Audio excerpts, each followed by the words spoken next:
তারা দেখেছেন কাবা ঘর থেকে নবীর ঘর খুব কাছাকাছি, বেশি দূরে নয়। আবু জাহেলের বাড়ির পাশেই আমার নবীর বাড়ি, যেখানে এখন লেখা আছে কুতুবখানা। নবীর বাড়িতে দোতলা বাড়ি, সেখানে এখন কি লেখা আছে? কুতুবখানা। মা খাদিজা যখন দেখলেন আমার নবী ঘরে আসতেছে না, তিনি ঘর থেকে বের হয়ে গেলেন। ঘর থেকে বের হইয়া রাস্তার উপরে যে দেখেন, পাহাড়ের উপরে উঠে দেখেন কাবার চত্বরে আমার নবী ওয়াজ করতেছেন, সাহাবীরা ওয়াজ শুনতেছে। আর কি কৃষ্ণা, আকাশ থেকে মুষলধারে বৃষ্টি ঝরতেছে, কিন্তু রে একজন সাহাবীও নবীর মসজিদ থেকে নড়ে না। এখন যদি বৃষ্টি নামে আপনারা থাকবেন? হ্যাঁ, দৌড় দিয়ে মসজিদে। হ্যাঁ, অথচ বৃষ্টি হইতেছে।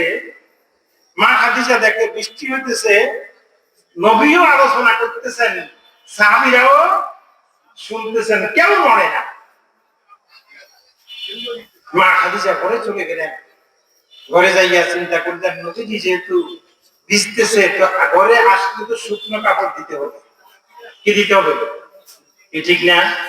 ভিজা কাপড় নিয়ে আসবে ঘরে ঢুকবে, কাপড় শুকনো দিতে হবে না?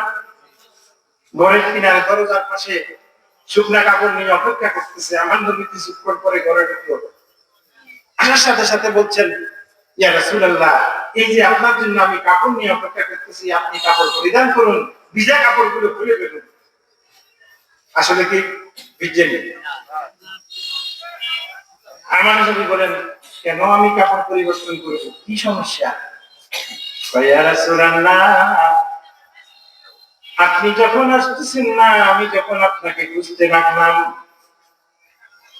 আমি রাস্তার উপরে পাহাড়ের উপরে যাইয়া দেখি গো নবী, আপনি ওয়াজ করতেছেন, সাহাবীরা আপনার ওয়াজ শুনতেছে, আর আকাশ থেকে মুষলধারে বৃষ্টি ঝরতেছে। ইয়া রাসূলুল্লাহ, তখন থেকে আমি ঘরে এসে শুকনো কাপড়গুলো নিয়ে অবস্থান করতেছি, অপেক্ষা করতেছি আপনি কখন আসবেন, আর আপনি আসার সাথে সাথে আমি শুকনো কাপড় আপনাকে দেব। আমার নবী বলেন, খাদিজা রে, আপনি কি জানেন না, যেখানে কোরআনের আলোচনা হয়, যেখানে আমি নবীর আলোচনা হয়, ওইখানে আল্লাহ রাব্বুল আলামিন আকাশ থেকে রহমতগুলো বৃষ্টির মতো জড়াতে থাকে।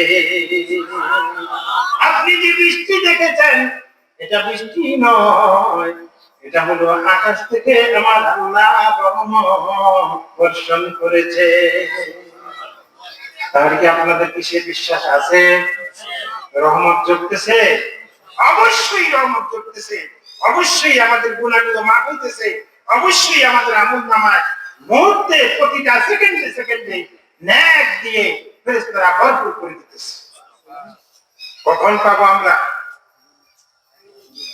যেদিন আমার দেহ থেকে রূহ চলে যাবে, যেদিন আমার দেহ থেকে আমার নিঃশ্বাস চলে যাবে, সেদিন আমি বুঝতে পারবো দুনিয়ার মধ্যে আমার নেকের অবস্থা কি, আমার বদের গুনার অবস্থা কি।